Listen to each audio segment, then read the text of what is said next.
藤原紀香同埋陣內智則喺2007年咧舉行咗一個5億日元嘅世紀婚禮啊！咁不過呢段婚姻咧維持咗2年，最終都係離婚收場。咁較早前陣內智則咧就喺記者會上面正式宣布同藤原紀香離婚。咁佢亦都咧承認自己嘅過錯，表示自己有外遇，而深深咁傷害咗紀香。咁因為離婚一事咧，陣內智則足足瘦咗18公斤，但係佢就成為咗近期嘅熱門話題啦。就連日本嘅警視廳咧都揾佢做宣傳大使。呢日嘅活動咧仲可以見到林志玲嘅蹤影添，就連陣內智則咧都指住呢一張海報，叫大家唔好受到誘惑啊！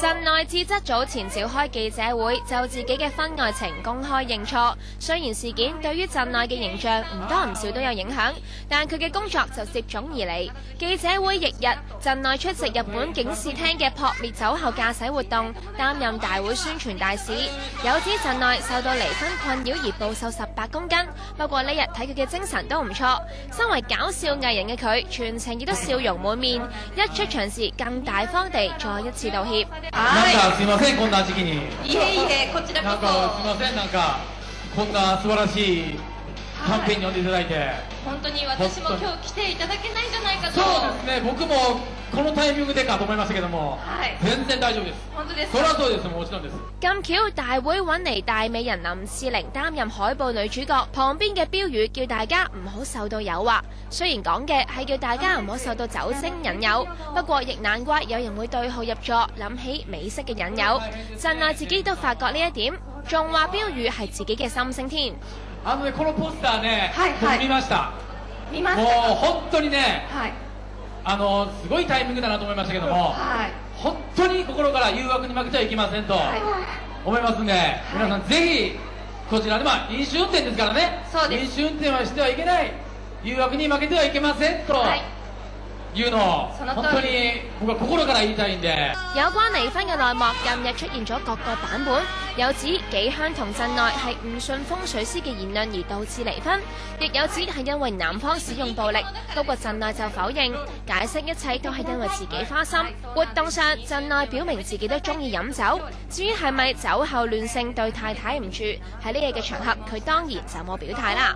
お酒ですか？お酒はそうですね、どちらかといえば好きという感じですね、僕は。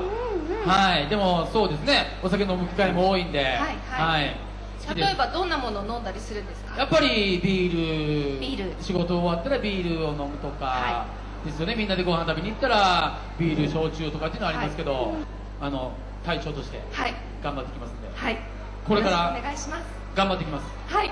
私に訴えずにちょっと皆さんの方に訴えていただけると私もドキドキしちゃいます。これから頑張ってきます。本當にもういろんなこと頑張ってきますんで。而喺同一日咧，藤原紀香亦都完成咗佢喺非洲嘅工作，翻嚟到日本啊！咁較早前有指紀香咧會喺機場召開一個緊急嘅記者招待會，咁但係到最後咧呢個記招咧都冇如期實行到，紀香咧只係喺抵境大堂嘅裏面，亦都即係禁區裏面咧簡單咁回答咗記者幾個問題，而且咧只得有限嘅記者咧可以入到禁區啊！咁紀香表示希望今後咧可以同前夫各自努力，而佢對於陣內智則依然係心存感激㗎。不過自己離婚一事呢，構成大家嘅不便，佢感到相當之抱歉。到最後呢，有記者問紀香今後仲會唔會第二次結婚呢？紀香只係簡單咁回答咗一句係會㗎。紀香完成肯亞嘅慈善工作後，呢日飛返日本時並冇通過一般嘅離境大堂，而選擇由其他通道離去。連日嚟，日本傳媒大幅報導紀香同陣內嘅離婚消息。男方召開記者招待會後，紀香亦喺個人網址上發表感受，文章以向着未來作標題。內文指佢曾經想同丈夫白頭到老，所以一直都冇放棄，但最後可以做嘅都已經做咗，自己亦身心俱疲。不過紀香亦表明自己未曾對呢段婚姻感到後悔。